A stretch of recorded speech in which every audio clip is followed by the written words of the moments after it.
the four horsemen means.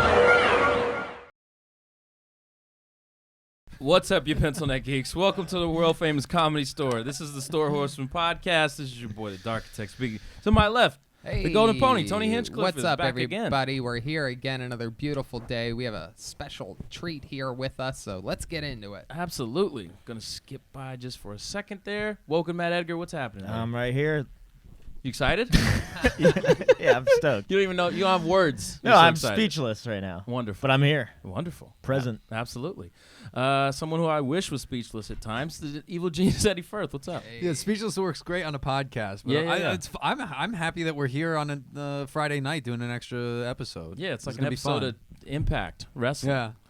And of course, the enforcer Johnny Scortis in the building. What's up? Yeah, baby, I'm excited. Yeah? This is good, but Here we go. I kind of feel like somebody was forgotten What do you mean?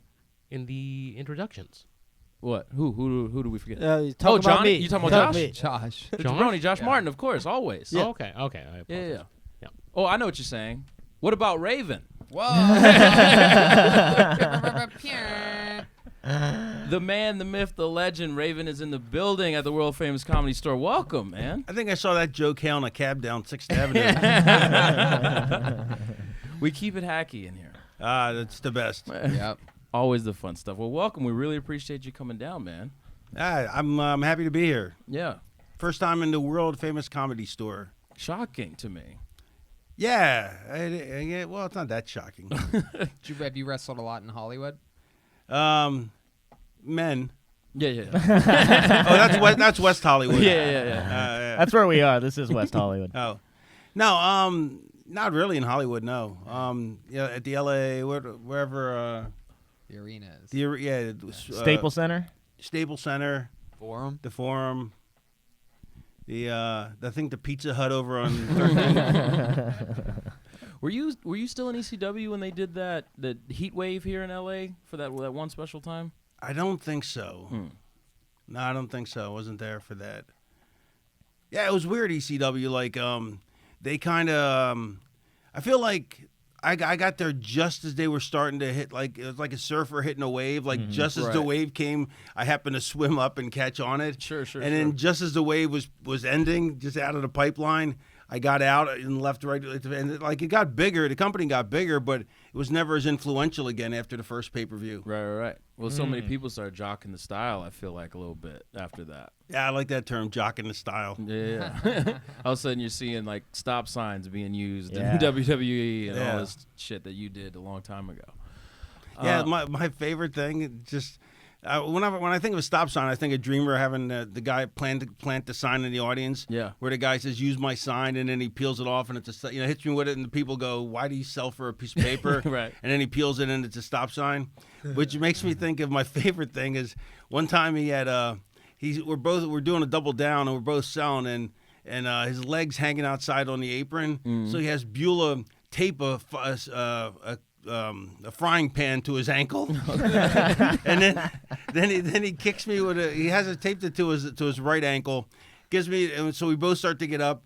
He gives me this lame ass kick with his left so I can catch it. So then he can hit me with the enziguri with the right with the frying pan Nice. taped to his ankle. It's the greatest spot ever. But his left leg kick was you barely get his fat leg off the ground. It was crazy. Yeah, leaving the ground and Tommy Dreamer aren't two things that... No, but I love that. I love the creativity, the freedom, like that he had a frying pan taped to his ankle so he could enziguri me with it. Amazing. Amazing. Turns out he used that frying pan a lot of other times. Right. In the kitchen area. Yeah. Oh yeah. One time he hit me with a frozen turkey and knocked me out for half a second. Wow. Dang. And Jesus. And the big rib was nobody popped for it because it went bonk. like It made the wrong noise. like because if you like he's on the floor, he's out on the floor, and I'm in the ring, and I see some fan handing him a turkey. So I being the selling machine I am, I stick my head out through the second and third to feed for him.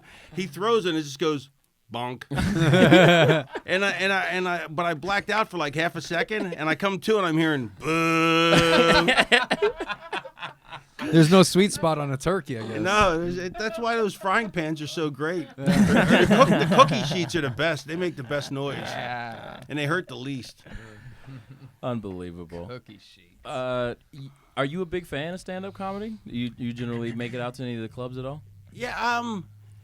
Like in Atlanta, you ever go? When I used to do open mics, I'd go. But I don't really go. I don't know. I don't go out anymore at all. Like, I mean, I went out 7 nights a week from the time I was 15 till I was like 40, 45. Damn. And now I'm home 7 nights a week. But yeah, I'm a huge stand-up fan. I've done let's see, I don't know how many stand-up gigs I've done.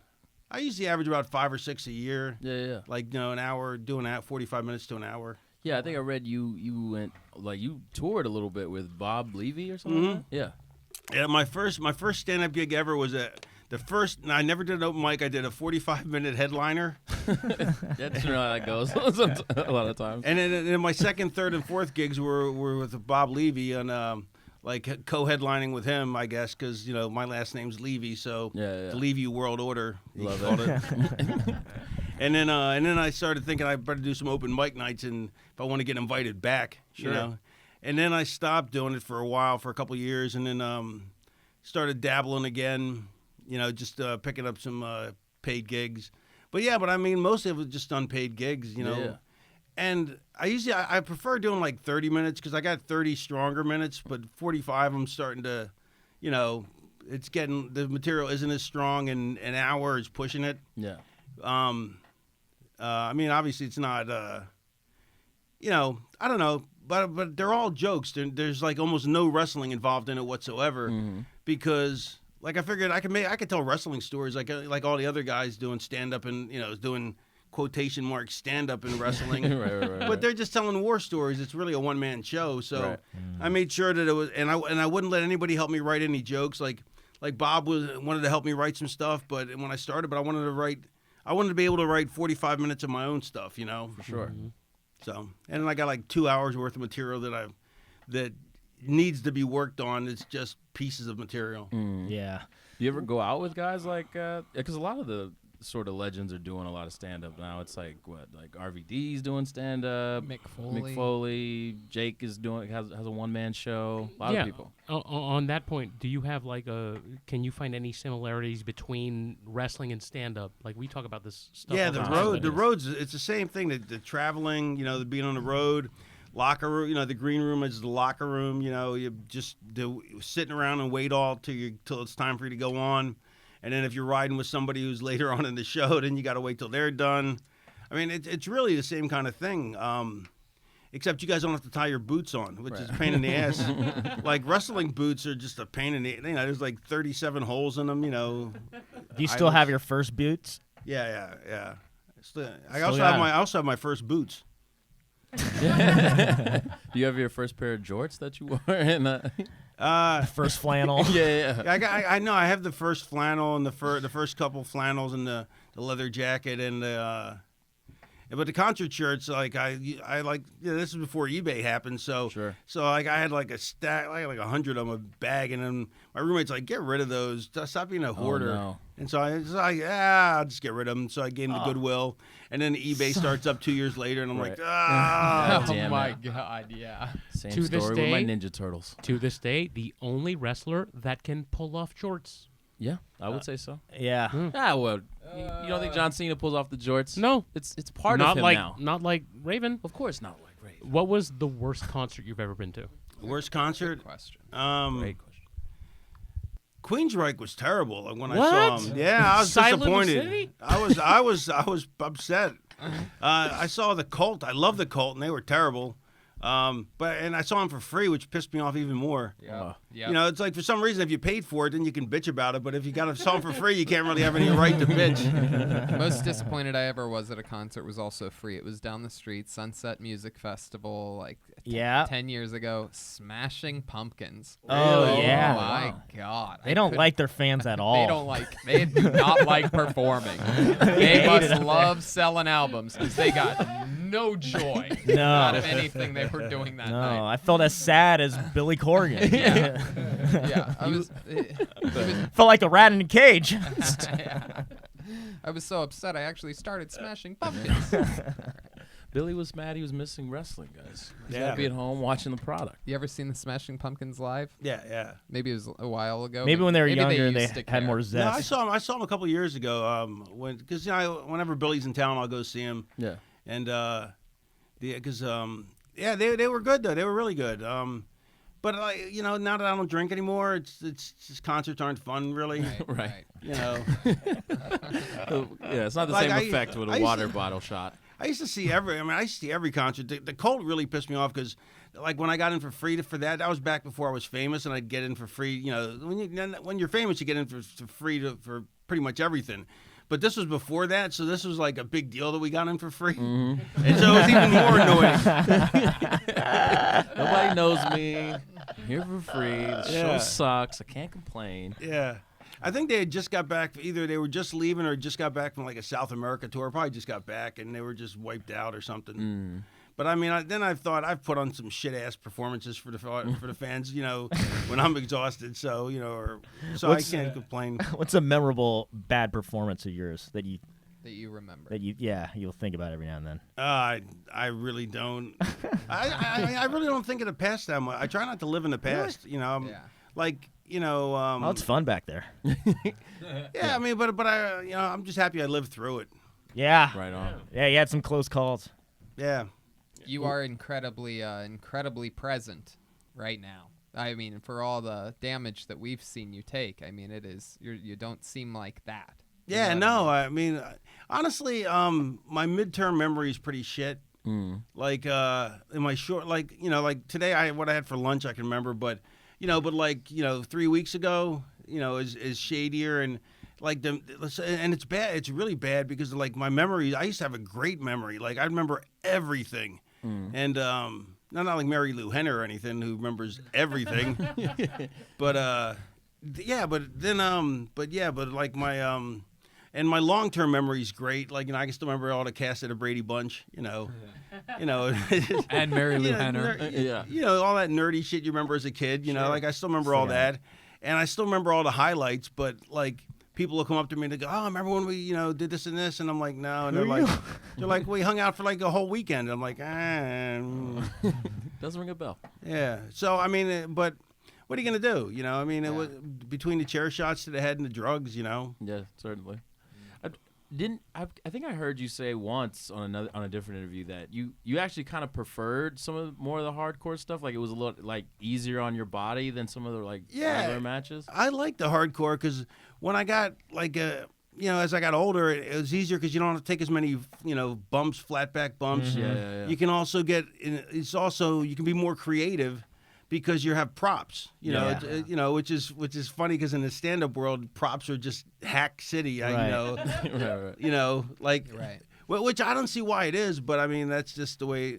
In wrestling, it's awesome though. Yeah. I mean, Yeah, you see like those TLC matches and things like that. What it's evolved into. Well, you were creative. You put him on the shopping cart. Like, nobody was doing that. Nobody was pushing a shopping cart of toys. Well, I also thought like. They would try and have all the shit under the ring, and I'm like, if all the props are under the ring, then it's like you gotta go. It's kind of stupid. Why don't I just bring them with me? If I'm, And then Vince would always want you to have him like make it. He wanted it organic looking, So so I was like, well, You gotta get some real groceries in there. But he'd want to like you can't just put that there. You have to have a reason for it. Like you can't just have a cookie pan sitting under the ring. It's like, what? I got a stop sign. Right. Yeah, so I'm like, I'll just bring this shit out with me. Meanwhile, As there's opposed- kendo sticks under there always. Nowadays, there's 13 ladders, 50 Yeah. tables. I think one of the things that's interesting about like a hardcore match like that it's a classic Chekhov's gun. You know that if the table comes out, it's getting used. If the chair comes out, there's an absolute payoff once you bring that thing into There's a play. fire extinguisher. There's not going to be a fire. Unless there's not a payoff, then that's sort of a tease. If you're like, oh, I can't wait to see what he does with the, Did you ever bring anything knowing that you weren't going to use it? Or did you Probably. use I've everything? tried. I've done everything. Like I had brought the kitchen sink out one time just so Joey Styles can say, just so Joey Styles could say, "Oh, now I've seen everything." It's hilarious. And like one of my favorite, most proud moments is when the ECW when I first got there, they the business had gotten to the point where it was all screw job finishes. Like nobody got pinned clean, and nobody was doing jobs because all name guys wouldn't do jobs, and so Paulie said he was going to have all clean finishes, which is what helped separate ECW from everybody else at the very beginning, and I remember, so I set up a false finish where I hit him with some kind of screw job finish. And then I was crawling over to make the count, which I knew he was kicking. Like I set it up so he'd kick out of it, so I'd get the audience. And they start chanting, "No more screw job finishes!" And the whole building screaming at. And I'm just chuckling inside because I know that he's kicking out. And they're gonna be so pissed, like that they're wrong. Like they're gonna be more pissed that they're wrong, than happy that they didn't get a screw job finish. What a pop. And so then he kicked out, and the place just. And he cried like bitches with skin knees.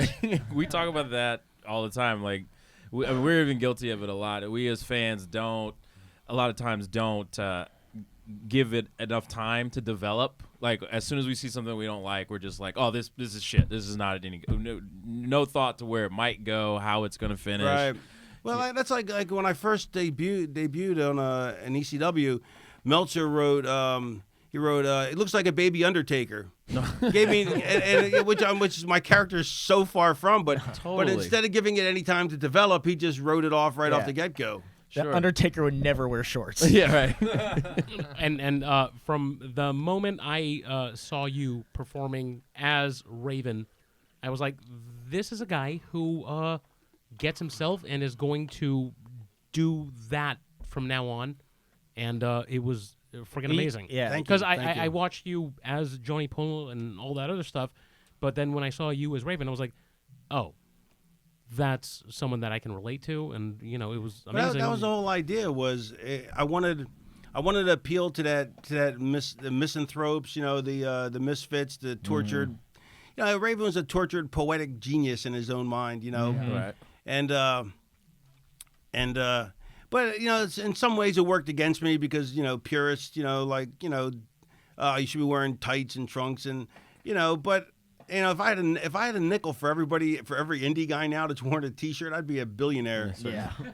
Yeah. But I don't know. Because that's what I remember. Like I didn't see the ECW stuff till years later, just because I didn't have access to it. But when I remember you sitting in the crowd in WCW, and it's just like. It just felt different. Like it's something else is happening here, and he's wearing a goddamn Sandman shirt, which I love. You know what I mean? Like it just instantly drawn to the work you were getting ready to do. Well, it's like Jerry Jarrett said. He goes.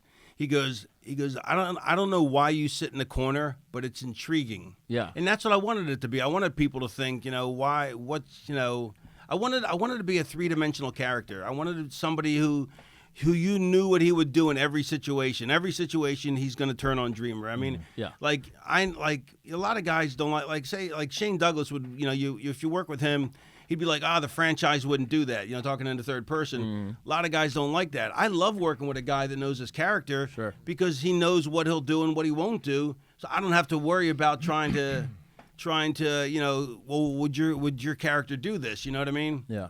Of course, you run into problems where guys think their character wouldn't do something when they would, but, for the most part, I'd rather work with somebody who knows. And I tried to be the first fully fleshed out character that you could say that you could go, if you had to write what he did for his day, you could probably figure out that he woke up, did drugs. Right. Yelled at his rich parents. That's Well, great. so I was gonna bring that up because I don't think I've ever really heard you talk about that when they evolved your character in that way in WCW when we come to find that like Raven is from a I didn't want to do background. that. Yeah, I think that's cool though. You didn't want to do it? Is that what you No, said? I didn't want to do it because I thought it was too comical. But it, and Bischoff, his problem with my character was he thought that my promos were too over everybody's head. But I'm like, song lyrics are over everybody's head, but you get the Right. gist. The words should be mesmerizing, but they all make perfect sense if you listen to them Sure. carefully. But if you don't, you get the gist. They Yeah. were ready for it. Look, Bray Wyatt built his career off that 8 years ago, right? 6 years ago. Mm-hmm. Doing almost the same type of Yeah, I see cultish- people now that like were definitely touched by Raven. For Big sure, time. for sure. Big time. Yeah, but the police haven't found me for those yet. We when I was in, I think I've talked about this on this podcast before, but I have to bring it up to you in person because it's so interesting to me. But we were all in 2nd, 3rd, 4th, 5th, and 6th grade. Me and my whole crew in grade school growing up. And you got in lots of fights when you were in that age, right? Yeah. That's what because listen on the Kill Tony. Oh yeah. Like I didn't like looking at you, I never would have guessed you were a scrapper. Yeah. That's awesome. Yeah. Luckily, it was all a long time ago. I've been pretty lucky as of late. Avoiding things. But back in the day, we would wrestle every day in wrestling class. So we had this one music teacher, like they had to like fill their quota, and there was like no black teachers at the school. So they found this one black guy that knew how to play the piano that like had he had a worse learning disability than any of the students. Like he had no control of his classroom at all. Like we would literally wrestle from the time that the door closed behind us till leaving music class for an entire year, each year. Every day from Monday through Friday, one class per day was just wrestling class for 45 minutes. And everybody was their own favorite wrestler, you know what I mean? Like I was X-Pac, you know, my friend, the popular guy, whatever, was The Rock, you know what I mean? Like this and that. For sure. And my one buddy, who is a genius, an amazing electric guitarist, named Michael Andrasik was you, and he loved you. And I've talked about this before because it's so funny, but every single day in that music class, when we'd close the door and like close the blinds so that no other teacher could see what we were doing, he would immediately go and sit in the corner of the room until 38 minutes into this class. And the last 2 minutes of every class was just him coming in and DDT. That's every awesome. single time. And I think that's up there in all my funny wrestling memories, one I could never shake. I even texted him once I got here this evening. I go, about to interview Raven on my wrestling podcast, LOL. And he goes, I hope he's wearing a flannel. But we were doing that fucking 20 years ago. I mean, more than that. Jeez, 25 years ago. Time flies. Yeah, no, Yes, and it even does. playing the video game, like I would, like when we were doing Royal Rumbles, I would do that exact thing. I would choose your character, and then just sit in the corner and wait. That was the best part of that game, because You could do it as the, Did you have to do anything for that? For what? For that Video game. Nintendo game? Revenge. I don't think so. But a lot of people, like all the boys in the locker room, are like, "How'd you get in the box?" And so they're like, You're there, it's- Nash, and like Nash, Hogan, Goldberg, and me, and Raven. they're like, it's like, "How'd you get on there?" I'm like, I don't know. And then it turned out that I met the guy who invented the game, and he said I was his favorite wrestler, so he put me in the box. Boom. Man. Yeah. Damn. They nailed you in that thing. That's how it goes. They wanted to market it towards the type of guy that actually buys video games. You don't see any massive giant ripped dudes breaking their controller. But no, that is so it's so epic, because even the sitting in the corner, that's another thing that Different. is a Bray Wyatt type of, and the reason why I keep going to this reference is because he's the undeniable, in my opinion, number one, like most entertaining to our generation type of wrestler right now, and what also seems to be one of the most respected amongst the wrestlers. And Yeah. it seems like I'd be interested to know more from him about that. That's something Well, we have to remember to ask him when. I've never met About him. Raven. I never met him, but supposedly, from what people have talked to him, that know him, that that I'm friends with, that it's based more on Danny Spivey's oh yeah, Waylon Mercy. Waylon Mercy character. But who knows? I mean, I don't watch it, so I don't know. I'm like, finally one day I was like, I better at least see what he looks like in case I ever run into him, by accident. Right. So I didn't even know what he looked like until all old timers say I don't watch wrestling anymore, but I really don't. And it's not that I'm a snob or anything. It's just that it's I stopped watching back in 2000 when You were still in it. when I was still in it. When I was still in it. Yeah. Takes it off his DVR. Yeah, I'm over this shit. Oh, that's my music. Where's my grocery cart? Yeah, well, I stopped watching it because it got so bad, and it broke my heart when they did nothing. Like when they built the ECW, WCW angle, and then they did nothing with any of us. Oh man, And I it was just hated that. What a waste of just gold. Yep. And so I just stopped watching at that point, and then a couple years went by, and a few more, and then I was like, wow. And then I'd watch I'd be paid to be a guest at a pay-per-view party or something, and I'm like, and I'd watch it. And that's how I saw Punk. Finally become as good as Punk. I knew him before he was as good as he became. Right. But he always thought he was that good. Sure. But eventually Seems that he way. actually became that good. Right. He actually became the best in the business.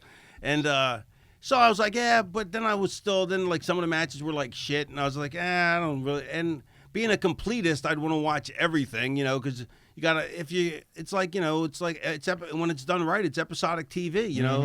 and you have to see every episode. And I'm like, I'm not ready to commit to 5, 6, 7 hours a week, Totally. or just 5 when it was just, Raw and SmackDown. I was like, I'm not ready to commit to that, and so, and also a part of there's always that little part of me that it breaks my heart because I never got to be where I thought my talent was good enough to be. Right. I burned my own bridges, so I can't blame anyone but myself. But but I always felt like I could have been the top guy at the top company. Mm-hmm. And when my WWF run was a shits, and my WCW run, I never got past. And I got right below the Big Ten, Right. and then and they wouldn't let me rise, and then so I went back to ECW, and then then the business fell apart. For the longest time. So so there's numerous reasons, but now mainly I just don't watch it because I'd rather watch there's too much good TV now. Right. It has been for 10 years. Sure. You're absolutely right. And but to piggyback off what you're saying, if you watch the product now, your fingerprints are all over everything. Certainly. And it wouldn't be what it is right now if you didn't do the I stuff don't know about that. you put your fucking Dude. dick and balls on the table and did that shit. And then you went You through that kidding? table. Yeah. I've heard a lot about your dick and balls from backstage. Weirdly enough, was it's like the first- legendary. The first one And I through had the to say door. First one through the door takes the bullets. Do you ever have thoughts on why you didn't get to those places you knew you could be? Because that talent, the character, wrestling's built on character. That character and Because the moments. I had to prove I was the smartest guy in the room, and I thought I was the smartest guy in the room, but I had to make sure everybody else knew it, which is not a recipe for good politics. You showed them your I Mensa can card, relate. like, I can hey, relate. everybody, look at this. Yeah, Bust it out. Bust it yes, out. Yes. I want to see Raven's Mensa card. I love Ooh. it. Oh, fuck you. You see that, Vince? You see that? See you tomorrow, everybody. Wow. That is so Damn. cool. All right, where did you No, get the that? fact Get that in Mexico. It's actually a funny story. So I at some point I just started saying I was in Mensa, and eventually Mensa called me up one day and they go, "We hear you're a member, but we don't have any record of it." Amazing. And I'm like, well, I just. Somebody said something that they thought I was a member on TV, and then I just ran with it. They go, "Do you want to be a member?" I'm like, "Well," I go, "Do I have to take an IQ test?" And they go, "Just show us your records of previous IQ tests, because there's no way my IQ's my IQ has dropped dramatically since then." So I pulled out, I dug up an old record and mailed it in, and they said, "Yeah, that qualifies." And so You outsmarted the genius. Wow. They're amazing. like, excuse me, the record you sent us was an actual vinyl record. But you're still a member. Here's We the also card. love Metallica. Thank you. And I really have a love-hate relationship with it, because I started getting, so they started sending me the newsletter, but it's so it's so You it's can't so even pretentious. understand That too. But it's so pretentious. It's so pretentious. It's like we only hang out, like, do Mensa activities because we're the only ones that understand us. Have you been listed in the like notable alumni section? Have you been in the newsletter as like one of our members just won the ECW World Heavyweight title? I don't know. You have to be the only Mensa member to have won a major world title. Well, actually, I'm not currently a member because I haven't paid my dues for the last year. I got tired of paying. I'm like, every year it's $150, whatever it is, and I'm like, why am I paying? I don't. You don't get anything, do you? No, you get the newsletter. I'm like, I don't want the newsletter. Hold on a minute. I gotta tell you, they're getting to pay $150 every month, and it does nothing for you. That's kind of dumb. I was gonna say you're the smartest Mensa member because you're like, I have the card now. It's got my name on it. Yeah, I've never done any of the activities, or it just didn't fit my my lifestyle. So. I saw that I'm also paying for my ex-girlfriend's PlayStation account, and I quit that shit, and I'm a fucking idiot. I can't believe you were paying money to be in Mensa. Yeah, so actually, I think it's like, I forget what it is a year, but so like like every so often they'll send me an email saying, "Oh, come back and join. Only X amount of dollars for the rest of the year." And I was like in 2019, like in November, only like $20 for the rest of the year. I'm like, so what? I want 2 months worth of membership. That's exactly how Universal Studios Hollywood sells season passes. You just get the rest of the year for a discount. Yeah. So I just figured. I spent enough. I had enough years under that I just I got enough Mensa cards now with, and they were pretty cool though. They said, I said, can you put one under Raven and one under Scott Levy, so I have one of each. Nice. That's incredible. The only reason I pay my SAG dues is so I can get screeners at the end of the year. Right. That's a SAG. That's an incentive. Yeah, at least you get yeah. screeners. That being said, have you seen Jojo Parasite Rabbit? yet? No, Yeah, that's the movie to see.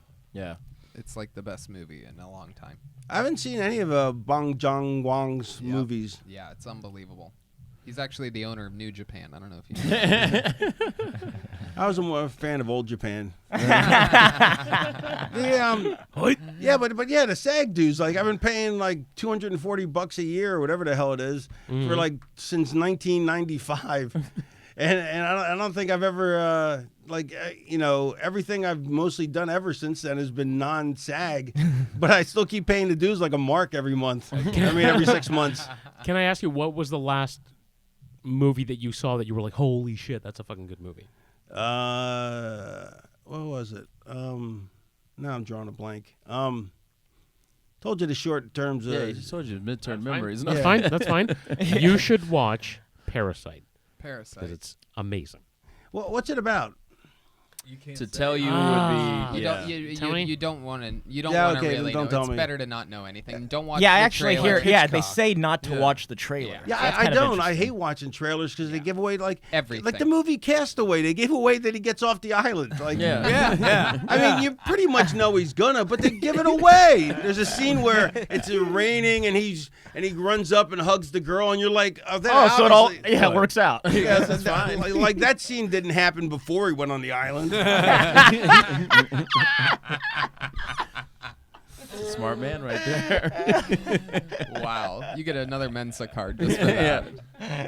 Yeah, so I try not to watch like me and my ex-wife is my best friend. We got divorced to save the friendship, so we'll go Nice. to and we're buying another house together. So just go figure that. And I love my Jewish people. I love it. I love it. And but we go to the movies. It's like she loves the trailers, and I'm like, I hate the trailers. I used to love them as a kid, but they didn't give it all the movie away. But Right. now, so like I'll be like, I got my fingers in my ears and my eyes closed, going la la la la la. She's like, shut up! I can't hear the trailer. So you said you don't watch much of the current product. So you haven't seen any of like AEW? Or... I watched some of AEW. I'm friends with Cody. Yeah. So I watched a bunch of that, and then I missed a couple of weeks over the holidays. Yeah. I think one of the only problems, one of my major, I think it's a really good show. I think it's a good variety. I think it's exciting, but I think that there has to be I think with any show, I mean, I don't know if they're the only one, but it's like any TV show. you have to have something where you can't miss an episode. Right. You know, and I don't think they found that one thing yet that where you're like, I have to tune in every week. Sure. You know, I think that's a big thing. But other than that, I like the product. I mean, I'm a big fan of selling. I wish people would sell more, but a lot of those guys do sell. I mean, I don't know. I don't want to talk shit about it. I mean, I like the product, and I want them to do well. And there needs to be an alternative. Right. You know. Have you seen any of Billy's show, NWA Power? I haven't. I've gone to the shows to hang out with Billy, before the shows. Yeah. And then when his shows start, I usually leave. I was say no Raven run-ins coming No. up. Hey, we have a storyline. It's We just want like when you're at his live concert. we got a storyline we came up with that's really good, but we haven't found the right people to play the parts. So it's really cool though. But Do they look at like anything like us, perhaps? you, Ready to go. you need a new flock? Yeah, right. I'll be your kidman. Can you gig buckets? If you need a fat security guard, let me know. So do you consider yourself? Oh, don't sell yourself short. You're not a security guard. I was about to say a fat security guard who's terrible at his job. Do you consider yourself retired from in-ring competition? Semi-retired. Semi. I still do. Yeah, the boys love. Like I'm known for being lazy too, Right. and so like my character fits being lazy because he has his flunkies do all his work, and they're just Sure. like, oh, you're so lazy. But I would do it anyway most of the way, But I am lazy as shit, and and so now with all my injuries, I don't want to take any bumps, because I don't want to get hurt. I got a occipital neuralgia in my neck, which luckily is gone for now, but it can come. If I get hit in the head, it'll flare back up. What does that mean? Inflammation of the nerves in the neck, which Real is painful. yeah. It's brutal, and I also have like the my shoulders. The Atlanta Braves head orthopedic surgeon said I had the two worst shoulders he's ever seen. Wow. And so like this arm, I have a half replacement. I can go to there. This one goes here. Oh, nice. Yeah, so it doesn't really go anywhere. Yeah. So you could still DDT. Well, I'd rather not because I don't want to land on my neck. So even though you land on your back, I don't want to jar the area. So what I do, and this is going to sound so lazy, but it works, is I only do tags as a baby face, even though I prefer being a heel, but I only do them as a baby face so I can come in on the shine in the beginning, and so it's all me on offense. Tag in my partner, he gets beat up. He tags me, I make the hot tag, it's all me, and then when it comes time to, and then instead of having a bunch of false finishes, we just go home from the comeback like wrestling matches used to do it, and so it's different because nobody else is doing it, Right. And so I don't have to DDT the guy. I have my partner, who's the local guy. I have him do. You do the DDT. And he gets the rub, yeah. He gets the rub. That's amazing. And so my boys are like, you're so lazy, but that's the best way to do it. Right. But it makes sense, Yeah. Sounds really smart. Something that only someone who was a member of Mensa could Or come up a non-dues paying member. Right. Which is kind of smarter. Totally. Are you still? Because I watched that first episode of Rebuilding Raven with DDP. Are you still working out with him at all? Yeah, absolutely, yeah. Oh, that's great. Yeah, but it's so like weird because like this arm will not get it. It's not going to get any better. And we tried really working it and stretching it and manipulating it, and it got worse. The more wow. yeah. So it's just so damaged. But there's like a 2-inch bone spur like right here that it grew to protect itself. Which is weird. Just on a side note, it's weird how the body protects itself. Like it grew a 2-inch calcium deposit right here, so I couldn't move it up like that because of all the damage. Yeah. And in addition to that, where I was thinking is, I had to get a stent put in recently. Like I had a heart attack in 2016. Wow. And they put a stent in. And so then I started doing DDPY and then got in really good shape for me anyway. Yeah. And but I started getting a heartburn every so often, but it was only for like 3 seconds, and it would go away, and I'd change positions and it would go away. So my cardiologist said, let's get an echo stress test. So I did the echo stress test, and there's something wonky on it. So he had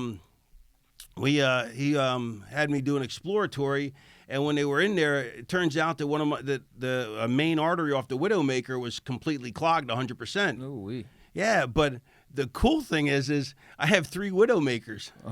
My body grew 2 extra ones to protect itself. Holy shit. Yeah, it's really. He showed me the ultrasound, the videotape, and I got like 3. So that's why That's why I barely was bothered by the fact that the major artery off the Widowmaker was clogged 100%. Because I grew extra ones. So in the shoulder, I grew the extra bone spur, which is really sucky for my shoulder. But with the heart, I'd much rather have the heart extra growth. For real. Yeah, so it's kind of cool. Dude, that reminds me of like Roddy Piper, who used to hang around here all the time. We constantly talk about what was like 6 months or something like that. He was like complaining about his neck. Yeah, he was low on power steering fluid in his car, and we'd hang out, and he had this weird aching injury that he would say he thought it was in his shoulder. He always thought, he's like, oh, my shoulder's been bad the last few months, and I remember him still struggling to turn this wheel. He'd use one hand, but he could only get it so far, and all this. Months and months of him going, everything's good, just this wonky shoulder. And then he went to a doctor, and they're like, oh, your neck is broken. That's awesome. That's how powerful he is. To him, it was a sore shoulder. It turns out his neck was broken. His one-man show was pretty good. Oh, it was Did great. you ever see it? He built it here in the middle of the night, right upstairs from where we are right now. He used to come here all the time. He became a paid regular. He's the only wrestler that's on the wall here other than Andy Kaufman. Really? Yep. There was a guy who opened for him. Who when I went to go see him, me and Roddy and I go way back. He helped me out in Portland, gave me one of my first big breaks, and so I went to go see him and do his one-man show. And there was this guy, I don't remember his name, who did maybe the funniest set I've ever seen in my life. Steve Simone? Yes, Yeah. yes. Wow. Yeah. His thing about jerking off to Hogan. Yeah. Hogan. Yeah. That is the funniest set I've ever seen in my life. Right. Hey, Go get text him. That's He's hilarious. he's He's here right literally now, upstairs. and Go get he's him. so stoked that If you you're can here. find him, please go. Yeah, yes. please. Yeah, I'd love to. He was in the main room. Oh, that's so cool. He That's told me to amazing. tell Raven hi. Yeah. It's absolutely the funniest set I've ever seen in my life. You So gotta great. tell him that when he And comes he's a Philly down guy. here. You hit him with that. We're gonna get to see him cry. He's gonna get. So All right. He's notoriously like the nicest and like most sensitive comedian. Is he? All of us are cold. I as could ice. never remember his name. I always forget. I always try and explain to people, like, when they ask me what funny he said, and I was like, oh. You know what else I thought was one of the funniest I've ever seen was I saw it on video on Netflix, was Rogan's when he's talking about all the stupid people are alive and the smart people die out. Yeah. And then he has the retarded kid trying to explain the Bible to him. Right. What was that on? That was his podcast? original one. That Oh, was his his first special. Netflix Yeah. Oh, one. yeah. The one that opened with the whole sandwich bit. Yeah, I don't think I even saw that one. And he's like, he's doing a retarded kid. And he's like, I may be retarded, but that doesn't even make sense to me. Talking about the Bible. Speaking of the things that don't make sense, has there ever been a storyline pitched to you that was just memorable and how just like insanely bad it was? Because I know you always like had a super creative mind. Like, didn't you create the Dudley Boys? Gimmick? Yeah. What? Yeah, I was Wow, tell us about that. I was in Tampa at the at the fairgrounds, and we had an ECW show, and I go to I was talking to Dean Malenko, and I go, and Dean says, "What are you doing?" I go, "I'm putting on the foil, coach, every game, like from the Hanson brothers and Slapshot." Sure. And I go, "Oh, we need Hanson brothers." I go, so that's I came up with the Dudleys because of the Hanson brothers. Oh. That's why they had the glasses with, Yeah. but, with no lenses. Wow. Yeah. I was surprised you didn't. That's not where you wouldn't have thought of that. That's where they came from because Yeah. of the glasses. But I knew you came up with it. I didn't know what you had based it on. no, I'm saying I'm surprised you didn't. You guys wouldn't have figured that it came from Slapshot. I figured that most people would have figured that, but maybe not. Nah, man. It was just always like, oh, they're a bunch of hicks with Well, I always try to hide. tie-dye on. I always try to hide stuff like one of my really proud moment was I was working for Global and I was doing the commentating as well as wrestling, and I was went to this club in Atlanta and I saw Michael Hayes across the room. And I was like, oh, I want to go say hi to him. And I'm like, I don't want to just be a mark. I got to, be cool. And then while I'm debating how to go over there and be cool, his wife comes over and he says, my husband wants to say hi to you. Oh, wow. And brought me over. I was like, holy shit, he wants to meet me. But I told him, I said, So he put me over, so it was great, because he was like my hero. Like him and Jake are like my two biggest, my two favorites of all time. I could see Jake for sure. Yeah, and so I go, man, I stole so much from you. He goes, I gotta be honest, I don't see it. I go, no, he felt bad. I was like, no, that's great. That means I hit it. Right. Like, that means I made it my own. That I took, like, I took some stuff that he does. Like, I thought I would, I was doing it. I was trying to do it exactly like him, but in my own particular vernacular. Yeah. And apparently it worked because he didn't see it at all. But it was like so cool, But I always try to put everything in my own. Put my own twist on it, put my own imprint, my fingerprints. So do you have a cover version of Freebird Road somewhere that we should know about? Yeah, even your DDT was different. Yeah, well, that I thought, okay, you need to do a finishing maneuver. You want to do something you can do to everybody. Yes. All right, and when you DDT someone... There he is. Hey, how you doing, man? Look at this guy. I was just telling him, man, that was the funniest set I've ever seen when you did that in Atlanta when you opened for Piper. Yeah, the punchline? Yeah. The Dude, I funniest thought set. this was all a practical joke. No. Honestly, I thought you guys were going to call me in here like a bucket of soup would come off the door or something. There was a moment right when you came through the door where I go, I hope this was the right opening. No, this guy was funny, not that guy. I don't think I've ever seen you before. It's the funniest set I've ever seen when you're talking about you and your little brother jerking off. or coming because when Hogan came out. Oh, we both got boners. We were Yeah, like, we it both was got so boners, cool. that's it, Hulk Hogan yeah. ripped his shirt off. We both got boners. Yeah. Your dad is like, yeah, you guys think you have a boner. Yeah. I was like, there's no way Roddy can follow it, but Roddy's Roddy, so of course he could. But that was the single funniest stand-up I've ever seen in my life. I always wanted to tell you that. Wow, thank you so much. You What said an that, we honor. told him we have to grab you. Yeah, Luckily, certainly. you were Yeah. here. We were going to come to your apartment and drag you out. Right. Yeah, Raven in the basement. Raven is in the basement. Oh, so cool. Thank you very much. You're welcome, man. Yeah, I used to watch you at the ECW, Viking Hall ECW Arena. Didn't we meet that night, though, before the show? Yeah, and I was nervous just like I am now. Yeah. Yeah. Do you still do that bit, or? I haven't done that one in a while, and then I took out the boner part because I felt bad about that. Oh, that's the best. Yeah. That's the best part.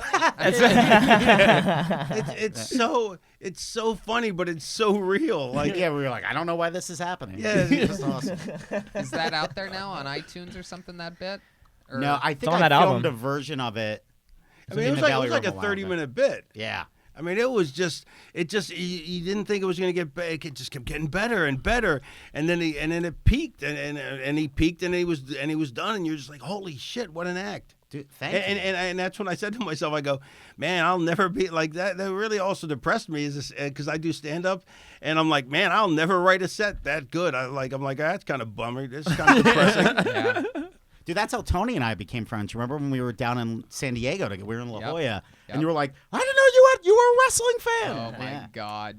Best friendship immediately. Yep. Yeah. It was awesome. And back then, not a lot of comedians were, like, out of being a wrestling fan. Yeah. That's Like- what changed they our were- they were closeting? dynamic. Yeah. Yeah. 100%. They're like, you notice things like I mean, we were out when we were kids. We were out when we were in high school. Right. But then after that, there was like this shut-off period. I think around here, as a stand-up comedian, you don't want to give too many people too many things for them to make fun of you. right. And but once you find out somebody's a wrestling Oh, fan, that's like you I become remember buddies. when we found out Oh, because yeah. we started working the door here together over 12 years ago. And then there's this moment where like you'll see someone chuckle or something, or there'll just be Like this some kind of reference weird, like you smell deep the rock reference. is cooking, Yeah. and you're like, what'd you say? But then you have to smell gauge, what like- the rock is cooking. Yeah. Then you have to gauge how much of a fan are you, and Right. it's like different deep references, and that's when those long conversations happen all night about Oh, like yeah. you're talking about Tonka Michinoku, and you're going like deep and shit. Those Right. are man, yeah. Steve I Simone. used to love working with Taka Michinoku. Oh yeah. Yeah, like me and Justin Credible somehow would always be on Sunday Night Heat working him and Funaki? Funaki, yeah. Yeah. And man, he was so great because he was so light that Yeah. he could do anything to him, and he was like rubber, so you never hurt him, and he could fly. It was so easy to work with. so you could do the power moves. Yeah, you could look like a superstar, like a badass. Love that. I always like working with lighter guys because then I could control them better. Like working with big guys like 280s, 300. It's harder to move them. They're never as agile. They're never as bump as sharply. When you punch them, their heads don't snap back. Right. You know, they kind of ugg it. I always wondered about your title match against Terry Funk at the first ECW pay-per-view. Did you ever feel like you had to like be like careful with him because he was at an advanced age then? He was, yeah. That's actually funny you say that because Dreamer would always go. He goes, "Why do you always go so light on Terry?" Yeah. He goes, That's the only time." He goes, "Your shit looks weak," and I go, "Because it's. I have too much respect for him." He goes, "He's tougher than you are." he's like, lay it in. I'm like, it's hard to lay it in on Terry because just out of, just because he's Terry, Yeah, sure. Was he still punching hard at that time? Because Mick Foley has that story where he's like, "Oh, I love Terry's punches," and I took one. I realized, because he's just punching you. Was he? Was he still hitting hard at that point too? I didn't work with him much. I only worked with him a few times, I think. Yeah. Yeah. I don't think I worked on that. Not enough to remember his punches. Do you remember Piper's punches? Remember working with Piper? Never worked Piper. Oh. No, I never Wow. worked Piper. I never worked a lot. Believe it or not, I never worked a lot of people. Like I never worked Hogan, never worked Sting, never worked Whoa. Arn, never worked Flair, never worked. Whoa. Wow. Yeah, I didn't wrestle because I was because I was being protected. Right. So I wasn't with those guys, and then I was on in ECW, none of them were there. Then in WCW, I was being protected, so I wasn't fed to any of them. And then in WWE, they weren't using me with The Rock. I think I fed to bump for him, and I took like 3 punches. Yeah. And bumped for him. So you wanted to press The Rock. So you're snapping your head as far. Yeah. Yeah, but To their credit about protecting you, I will say this, is I remember very specifically around the time that all of this was happening that when they announced that you were wrestling Goldberg, I really felt like, which is exactly how they wanted it, I felt like you had a chance of winning because I'm like, oh my God, This is the guy. This is the guy. Yeah. He's got the flock. They can. that's do what I thought. Boy, was I ever wrong. That's so funny. Yeah, because It just seemed to make sense. Yeah. but Yeah, they did but protect you. What do you? Why do you? What are other than like for moments like that where it's like Goldberg where they think you can where it seems like you could do things? Why do you think they protected you so much? They didn't protect me so much. Like they just didn't have me work with the top guys for some reason. I guess because I worked Nash, but I mean it's kind of funny. Like the boys would. There's a bunch of stories all tied up in one, but Sullivan would always try and come up with. Me and Sullivan weren't good friends yet, and he would always try and come up with because Eric gave me a little creative freedom, and I was the only one that had some other than like Hogan or whatever. Mm-hmm. So so they didn't he didn't like it. Because he's the booker, and so he would always think of ways to try and get me to do jobs. Yeah, and he's like, "Hey, listen, I need you to put over so and so," but I'd go. And I like back in the old days, you never would have disagreed with the booker, But at this point, I was like, well, if everybody else is negotiating, I go, well, okay, that's a great idea, but I'm doing this with this guy, so if I do that, it doesn't really make any sense. And he's like, son of a bitch, right? And so he'd have to let me go over. And then they'd always try and they'd always tell me like it was like a game. He would always try and have me get beat like by somebody. And then, but it was never anybody who was a top guy. Sure. So I always had a way to get out of it. And like Canyon would go to me, he goes, "How do you do that?" I go, well, you have to be that fast on your feet. You have to think, because if they tell you we need you to put over so and so, you can't leave and come back and say, I don't want to do it, because then that's heat, But if you say in a moment, you go. And besides, even if you did, they'd go, "Oh, we already sent it to the truck. We can't change it." It's just bullshit. But it's just whatever. But so I just would, negotiate right there, and eventually it became like when they'd always say, "Call so and so in to get the finish," and then Terry Taylor would go, and he was the co-booker, he was the assistant booker. He'd always go, "Somebody get Raven so we can negotiate a finish." Right. But it was kind of important, though, I feel like, at the time to protect your character because, you had the stable around you, but I feel like all those guys would lose constantly. That I fought for that so hard. Yeah. I'm like, and Sullivan would go, "Some have to die so that others may live." Right. and that's how they kept the gimmick down, too, so it's not, they only protected me, I guess, from the top guys, or maybe they just didn't want the headache, or I don't know. I never worked, and even when I was Scotty Flamingo, I never worked the top guys. Like Zbyszko was the big. I know Steamboat I wrestled, but I just for some reason I never wrestled like the main, the top guys. Which I was more than happy to not wrestle them because I knew I'd be doing a job anyway. So I was like, you want to protect yourself. Yeah, I mean, I was a double nerd at the time. I was into comics and wrestling, and I always looked at you as like kind of like the X-Men in this rarefied air. Like the X-Men never participated in the big shit. Yeah, that's a great analogy. Their own world. Yeah, that's a great analogy. And I was like, that's Raven, and like Jericho to a certain extent too. So am I Cyclops or Wolverine? Well, with you growing extra heart ventricles, I'm gonna go Wolverine. So it means I don't end up with Jean Grey. That's right. Sorry. Son of a bitch. And why'd they book Famke Janssen? She was like 60 years older than. Oh, I thought she was so hot in that. Yeah, but she was so much older though than the whole cast. She was the same age as the whole cast put together. Totally. Yeah. I mean, there were a lot of mistakes were made in Yes. the Fox X-Men situation. I feel like. Big XF. You excited the XFL's coming back? Oh, sure. That cut our paychecks in half instantly. Like when they Really? lost all. Yeah, I mean, literally, I can look at my paychecks from the year before, and they were like literally half. That the year the XFL bombed. My goodness. I thought I had respect for him that he's gonna not just piss us. That he's got a ton of money. What you gonna do with it? You just. So at least he spent it, but then when he took it out of our paychecks, I was like, wait a minute. Hey, do I gotta put on pads and play to get my fucking pay back up? You have a favorite memory Vince McMahon story that you could share? We're big Vince believers or like admirers. Some of us super fans. Yeah, I'm not. We don't get along. Yeah, We're not cozy like that. Was the infamous Michael Hayes who the fuck hired Raven story? Yeah. Is that a real story? According to Michael Hayes, that's what Vince said. Yeah, he goes, "Who the fuck hired Johnny Polo?" Right. When you, Yeah. So man. anything you remember, like a face-to-face interaction that sort of encompasses who Vince is, or anything like that? A moment that you remember where you're like, "Whoa." yeah, I mean, not really. No, I mean, the most.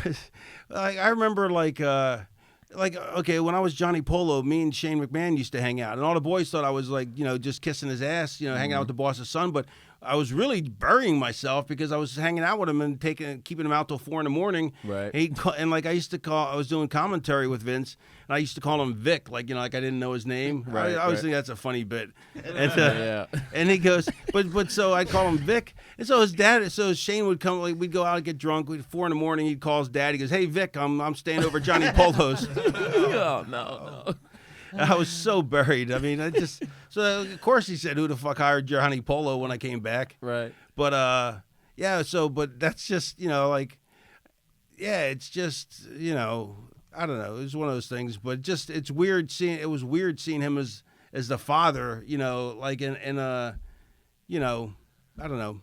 Whatever. Right. It is what it is. We're never he always respected my creativity and my intelligence because like his buzzwords are clever and clever. You have to be clever. And I was always clever, and I had notes and stuff like when I did commentary, like bits I'd want to put in, and stuff. And so he really liked that. That's why he made me an associate producer of Raw, and gave me an office on the fourth, on the executive. Oh, I didn't know that. Yeah, I was a producer, associate producer of Raw, and I had an office across the hall from Pat and Bruce. Nice. Wow. Like it was Linda, Pat, Finkel, Bruce, the Death Office, which was right across, which is the one I took because whoever ended up there ended up leaving at some point. Yeah. And That's a hell of a stable. You, Yeah. Linda, Bruce. yeah. and then JJ was over there, and then Vince was past him. So that's where so I had an office on the but I used to they gave me this job. Actually, I don't know if I can talk. A lot of stuff I can't talk about Sure, because of sure. lawsuits, Of course. previous lawsuits that are. So let's just move on from Right. that. You sat on the floor in the corner of your office in the store. We get it. Just him in the corner of the conference room. Do you ever feel like you should have rode the ECW wave longer rather than, because you talked about that, how you like kind of hit the wave. I mean, the company got bigger kind of after you left, and you came back. But they got bigger, but Yeah. they weren't as influential though. Yeah. So no, I feel like I caught the wave perfectly. Like I got there just as they were starting to get that buzz. Like, you know, they always had a buzz from day one, you know, but they really were starting to catch on because they did the first angle that, well, okay, there was this Shane throwing the belt down was like the first big angle. You know, he had the 3-way with Funk and whatever, and Scorpio, and no Sabu. Oh. And then the really the big angle that started to get him some eyes was the Sandman Dreamer, Sandman Blinding angle. Right. And I came right there, so it's just like the wave starting to get going, and I jumped on it, and then I rode it right to at the end of its influential. I don't know if that's a word, but We'll allow it. You're You'll allow Mensa. it- You can you'll make allow it it. up, and we have to listen. Yeah. It's fine. yeah, I'll go check the Mensa records. Yeah, if Warrior could make up Distrucity, you can say influentiality how you want. But the influence it was I didn't get out because of that. I told Paul, I go, just offer me a little more money and I'll stay, but he couldn't do it, and so I couldn't stay, and he hated me for that and wouldn't talk to me for like a year or two. Oh wow. Yeah, it was terrible. And then because it was like the best work I'd ever done was with Paulie, you know. He wouldn't even call you even on that big cell phone he had? Reception was probably bad on that thing. I remember one time when I was watching, and sometime I was in the business already, but Paulie had like he had the cell phone on WCW, but it was actually a home phone, like the home. It was a landline phone. It was the remote landline that you can carry around the house. Oh, that's hilarious. I think he hit Jason Hervey with it or something. Oh my goodness. When's the last time you were in touch with CM Punk? You guys had that great feud in TNA. Yeah, we I haven't talked to him in years. We've passed messages back and forth, you know, like you know, but yeah, I don't know. I'm really happy that he tried to do what he wanted to do with MMA, but I just wish he would have went to Bellator first, you know. Sure. Yeah.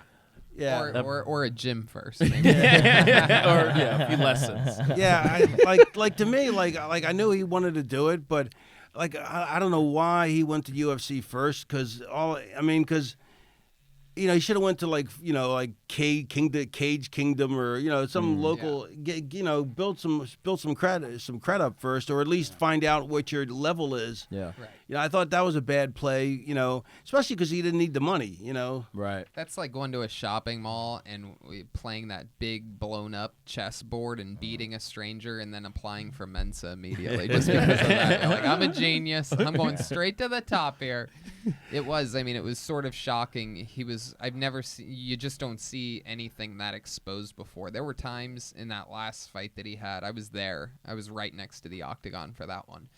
And there was times where he literally could have gotten up, like he didn't know what to do in a fight. Like the guy didn't have him in any control, but he was already like giving up sort of. He didn't realize that he could pop up and stand up. I have so much respect for him for doing it, for for walking away and doing what he wanted to do. Like I love people like that. That it's or people like I was saying before, like if you just hoard your money and you don't do anything with it, what's the point? You need to enjoy it, and if he has, if he found something he wanted to do more, then that's great. But I just wish he would have went about it, from a more productive way. Because like if he would have went to a smaller promotion and got beat still, then it wouldn't have been as big a deal. And it doesn't, because he has too many fans that that they have to have cognitive dissonance. So they just that never happened. Sure. Yeah. And he'd have more respect from fight fans had he done that. He'd gotten he'd get all the rub from being tough, but without embarrassing himself completely for the people that actually know what happened there. You know who I'm a big fan of, that and he reminds me, it looks like Buster Keaton, is Ryan Hall.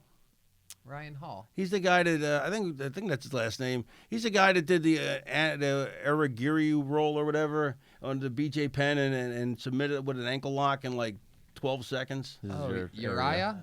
Uriah? No. Uriah Faber? No. Wait, I know the guy you're talking Ryan Hall, and he looks like Buster Keaton. Ryan Bader. No, he's an up and coming guy. He just does. He's like a jujitsu wizard. Someone Google this. Yeah, someone Google it. Who For did God's he sakes. beat? BJ like, Penn, a with that couple leg couple lock, losses right? ago. Yeah. What's that role called? Knee bar. Yeah, his No, name, his name is Ryan Hill. I'm sorry, Ryan Hall, and yeah, he's only fought in like 9 matches. He's 8-1. Who'd he lose to? Eddie, some guy in Reality Fighting 12. And it's for like in one of his first matches. 2006. Yeah, but, Well, there you go. but anyway, so the only reason I bring it up is because we're in L.A. and so I figured people know who Buster Keaton is. I figured Yeah. you'd know who he is. But I tell everybody else, like, oh, the guy looks like Buster Keaton. He's on our And- wallpaper in the bathroom here. And everybody's like, who's Buster Keaton? But I figured L.A. would know who Buster Oh, Keaton yeah. is. You're in the Comedy. right place for that. Yeah, For sure. That's whatever. Fuck y'all.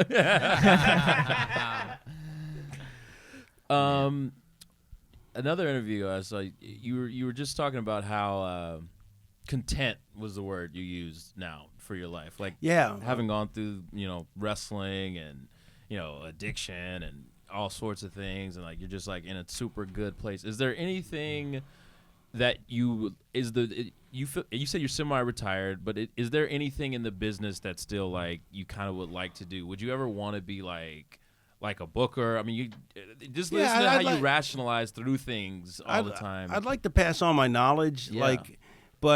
but that'll never happen in New York. So that's one. So that there's burnt bridges there. But yeah, I'd love to work with. And I'm talking to some people now, but behind the scenes. But I've been offered like road agent jobs before. Yeah. Vince offered me a job as as a writer before. Oh, wow. I was groomed to be on the booking committee when I first started.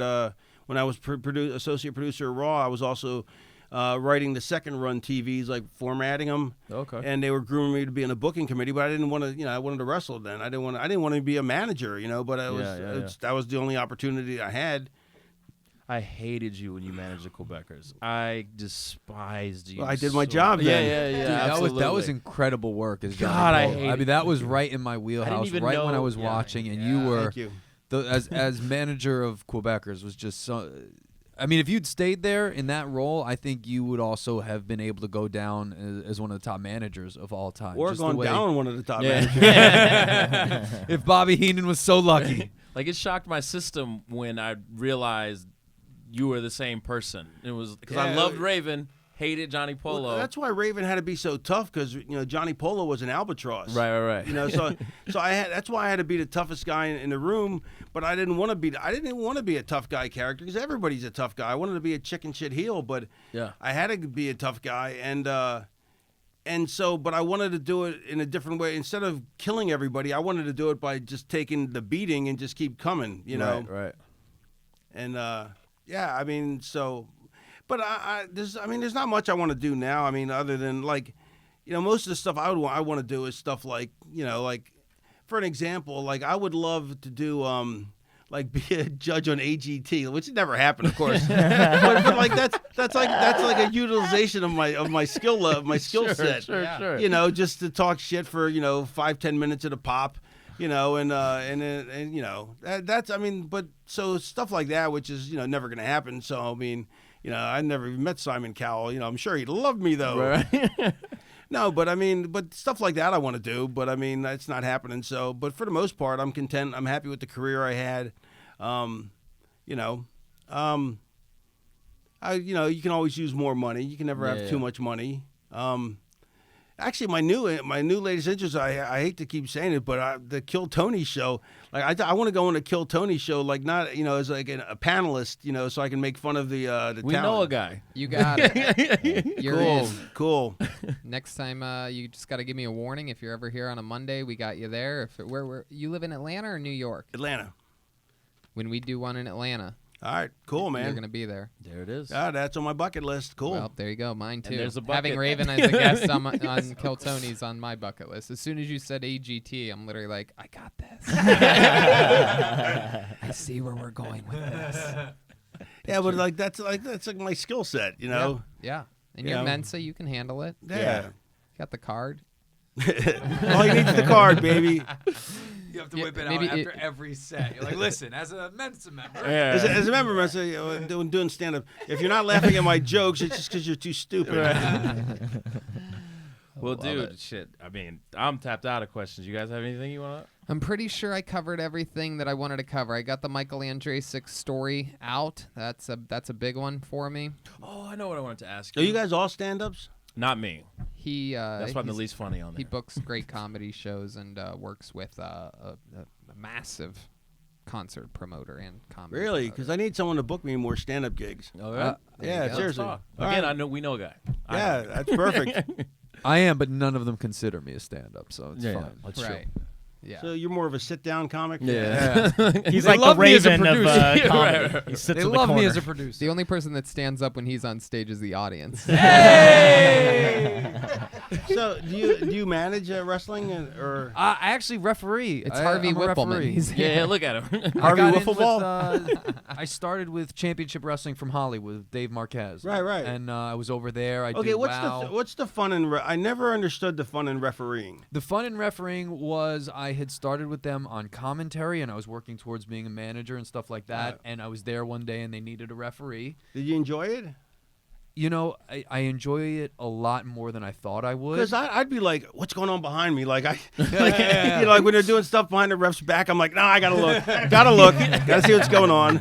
So, in a lot of ways, it's like being a point guard in basketball, where you're helping to make everyone else do what they're doing better. That's a good point. And in the same respect, it allowed me to, it continues to allow me to both admire and be involved in what you guys do in the ring in a way where, like, I could never do that. You know, I've taken classes. Is that and I the can't. same with like UFC refs? Because I always wondered, like, you know, like how that could be a fun job. I mean, They have them. I've worked with them. I did CXF, the MMA. as you company can tell, I'm here. a big UFC mark. I mean, I'm a Yeah. huge mark for Me it. too. So I've met and I've worked with I Herb just don't Dean know and those who guys. Ryan Hall was. Yeah. That's the only He fighter looks I like don't know. He looks like Buster Keaton. Yeah, I gotta remember my Those Buster those Keaton. referees treat it in a much different way because it's not performance. Right, So right. they are very much protecting the fighters, maintaining the law and order. It's a very different style. hard But fucking job. That Yeah. Well, is, it's but hard. It looks like hard as shit. But Yeah. I'm wondering what the fun is. Like I always wonder. yeah,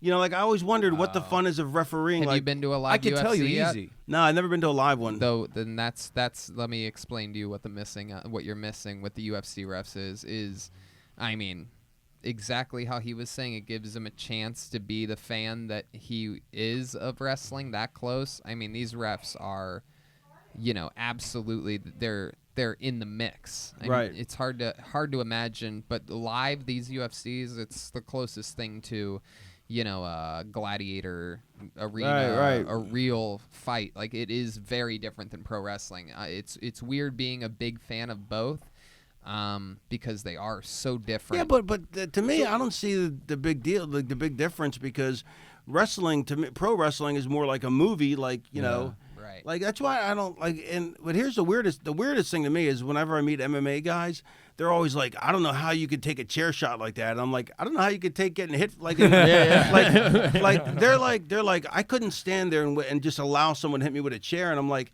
I'd rather know it's coming than have somebody just hit me and get cold cock me because I didn't see it coming. Especially with one of those fucking head kicks. I mean, just it's like getting hit in the head with a wooden bat, a real wooden bat. Here's the other thing. It's for the most part, I'm friends with everybody I work with. There's a few occasions where it's somebody I don't know as well, or we're not as close. But just like watching these guys on stage, when I'm in the ring and I'm working with these people, and they're like when you were popping the crowd. As a ref, I'm standing there. I'm watching two of my friends absolutely crushing what they're doing. I've asked so many people that question, and no referees ever. Now I get it. Thank you. That explains it to me. The crowd is going nuts, and I'm standing right next to you, watching you bust your ass to get them there, and I get to just walk right by you. Like I did it to my friend Scorpio Sky one day. He and Willie Mack were having this incredible match, and I just, as I'm circling, instead of giving him a time cue, I just walked past him. I go, fucking got him, man. And he Ah, just, that's you know, he cool. just not. And it's one of those like, See, I'm thank you watching for my explaining friends that. crush it. I've always wondered what the thrill was, and now I can see what it is. But you want to hear my favorite referee story? Yes. All right, so I was in this show. I was in England. I was wrestling Alex Shane, and he was the champ, and he was a heel. So he hands the belt to the ref. I take the belt from the ref, and I'm like, and I see this like 3-year-old kid in the audience. So I'm like, oh, I'm gonna give the belt to the kid. So I put the belt on the kid, and the kid's like, yeah, Right. And then I go, ref, come here. Most referees are pretty terrible. Like, you have to yell at them to come. Like, they never have their ears open.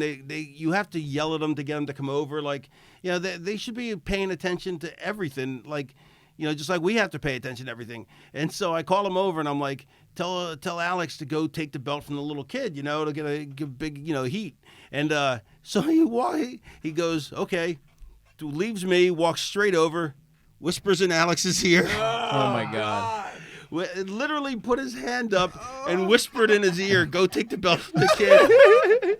And then the kid, Alex, immediately gets out of the ring, walks around and takes the belt from the kid. So he takes it, long story short is he takes it back, gives it back to the ref. The ref gives it, I take it from the ref, I give it back to the kid. The kid goes, yay!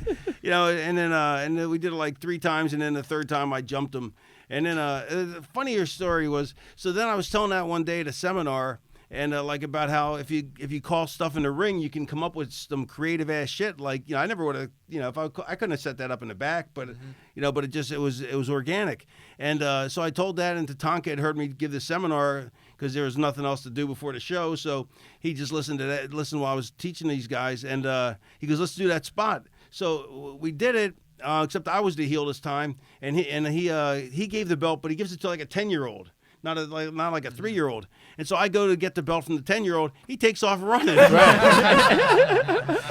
me tell you, Raven, the one time I got to referee a match where Tim Storm was in the ring and I had to pass the NWA World's Heavyweight title to the timekeeper. They hand me the belt, and I walk over, and as I'm walking to the timekeeper, I had the thought, I was like, I could probably make it to the parking lot with this thing, like, you know, not far, but I could get out of Shoot here. your own angle. Yeah, right. But it's just like, it's facilitating that moment, helping along. I'm a performer at heart, and it was a role that needed to be filled and played, and I really enjoyed it. It's very physical, but it is. It's being in there with you guys, watching how hard you work, how well you do it, and when that crowd's going nuts, I'm just like, man, they're good, fucking great. I've done it so many. I'm just like, you got him. That's my Right. favorite. I'm passing by. I drop my head. You got him, and then just It's funny too when you get in a zone, like you can feel like you're having a 5-minute conversation, like, you know, and no time has passed. Like me and Bubba one time had a match where, long story short, I wanted to put this spot in. He said there wasn't enough time, so then we agreed to do it, and then and during the match, he starts going somewhere during the match. He's like, we're not gonna fit it in. I'm like, yes, it is. No, we're not. Yeah, we had like a 10-minute conversation, and I don't know how we just in between moves we're going, this is gonna fit. No, it's not. Yes, it is. We fit. And then long story short but the zone is an amazing thing because it was like, I know it felt like a 5-minute conversation, and it couldn't have been more than a second, you know, 2 seconds tops, because, you know, people would have seen us having a conversation. And long story short, it was that we get to the back and they go, you went long, and Bubba's like, I told you. And I was like, no, they're wrong about the time. And I went back and I timed it on my VCR because it's still VCR days. Yeah. And we were right on time because back then, when you're working every day, you just know the time. Like, somebody can say how long you been in the ring? 4 minutes, 12 seconds. You know, and you know it. I'm sure you do, Tony, with stand up.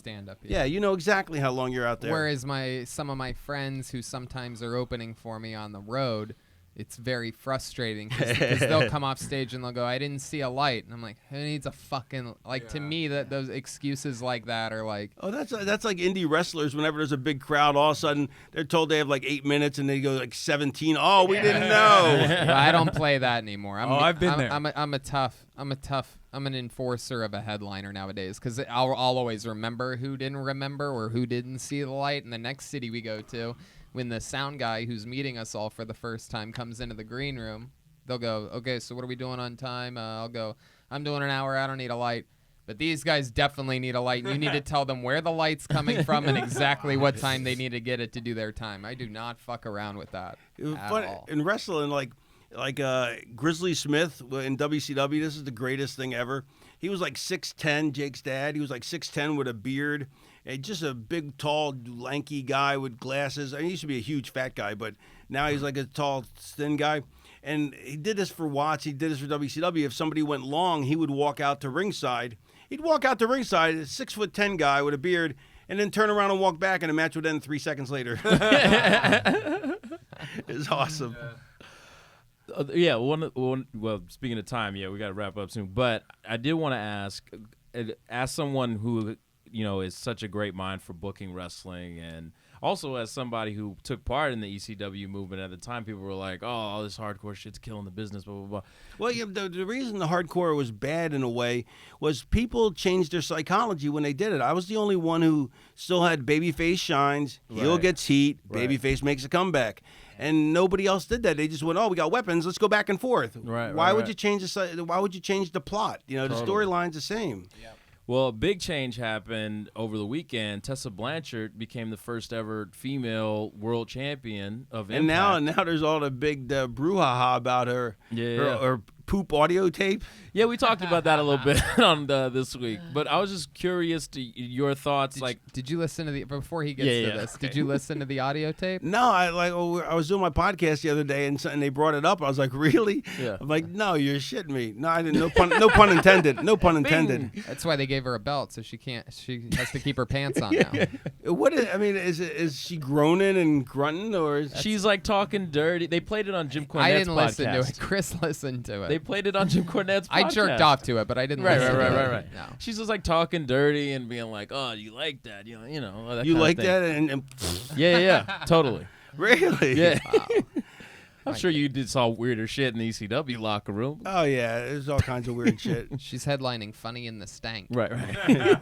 But I was just wondering your opinion on Hell in a Smell? of a female wrestler becoming the overall world champion. Does that hurt the business? Does that, do you think that moves it forward? I mean, look, the business. I don't know. I mean, I don't want to say because my friends booked it. Yeah, So I'll have to wait judgment. And plus I don't watch it, so I can't really Sure. say. Quote the Raven, never born. yeah, quote the Raven. I plead the fifth. But here's the thing is, I have a problem. Like even if you have like 80 pounds, like okay, I'll put it this way: when I was a kid, when I watched the Rock and Roll Express beat the Road Warriors, Yeah. I was like, oh, they can't beat them up. The Road Warriors are too big and tough. Yeah. Now and then I got into business, and I'm like, once I learned what working was, I'm like, they should have worked circles around them, So then I had that perspective. So it's so it's kind of hard, when you see. Like Brian Cage and I were talking, and Brian was telling me that he had to put Tessa over. Yeah. And, he's like, 270 gas, Monstrous of a man. shredded, Yeah. I mean, he's a monster. And I'm like, and Tessa works like a strong style, right? Yeah. So I don't know. I mean, I really would have to see it. But yeah, I know that's sitting on the fence, but It's all good. What's Yeah. your podcast called? the Raven Effect podcast. I love that. Available everywhere? Everywhere. Are there any other wrestlers? Do you ever listen to anybody's podcast? I listened to Gilbert Gottfried's Amazing Colossal podcast. Nice. Amazing. Yes. Amazing. I love that. And I listened to what else? I'd like to listen to How Did This Get Made, but they never play any movies that I've seen, and I just refuse to spend 2 hours watching a really bad movie. Have you checked out his other podcast, Unspooled, where they go over the AFI 100? You might be into that one. AFI. Paul Scheer goes over the Well, AFI top 100 movies. As much as I like Paul Scheer, I'm more of a Jason Mantzoukas fan. Yeah. He's so funny. The best. Yeah, he's amazing. Totally. And I listen to Tony's now, which I just discovered recently. I listen to Rogan sometimes. I don't listen to all of Rogan's guests though. Like I just listened to the 4-hour Fight Companion where they talked about fighting for like 30 minutes. Yeah, right. But luckily I'm into conspiracy theories, so I don't mind listening to Eddie Bravo. Right. But I listen to that. What else? There's another one. The Higher Side Chats I listen to a lot. Nice. Which is a great conspiracy podcast. If you ever want just warm feelings, there's a great podcast called Good Times with Steve Simone that you Yeah, should definitely it's check him. out. Is it warm and fuzzy? Are you talking about boners? The Raven Effect. Anything else you want to plug? Or you have coming up? That you Oh want yeah, I'm gonna listeners actually to be know in about? Vancouver in 2 weeks. You're gonna be there, I think. I'm gonna be there Yeah. at the end of February. I wonder if we're gonna be there at this. The end of February or the beginning? The end. Oh, okay. I thought you said. I thought you had said January 30th or February. That's Calgary. I'm gonna be there. Okay. Yeah, I'm in Vancouver, but I don't think anybody from Vancouver is gonna be listening to this. But you never know. Yeah. We got Canadians. All right. You got Canucks. Yeah, I'm gonna be in Vancouver January 30th, Nanaimo the 31st, and the 1st in Victoria. What are you doing there? A Q&A. Oh, cool. Amazing. Heck yeah. And Well, then if it goes well, then they said have me come back and do stand up. So Hell yeah. Yeah, love let's it. definitely talk about that, my man. Yeah. We'll definitely get you out on the road. We did our plugs on our regular episode on Wednesday. Dude, appreciate it so much you taking the time to come fucking bullshit with us for Thank you for hanging out, man. It's incredible. Seriously. We're all huge fans. thank and, you, man. Thank you. You're amazing. Thank you for the kind words. This I was really awesome. mean it, Thank you too. guys Of so course, much for of course. making this happen. This I was a great really memory. meant. I mean, it was the funniest set I've ever seen in my life. I was rolling. I was in pain. It hurt. I was laughing so hard. Thank you. And this guy knows pain. Yeah, yeah. That's so crazy. He'll hit I you really with thought, I really thought this was a goof. I'm like, the guys are going to That's give me the hilarious. business. He'll hit you over the head with a stop sign when we go out into the lobby. And then we'll tear the poster board off. We appreciate it, man. Thank you. Thank you, everybody who's watching. You guys are going to listen to it later. Thank you for doing that. And god damn, never forget, Store Horsemen are your hookup. Holla if you hear us.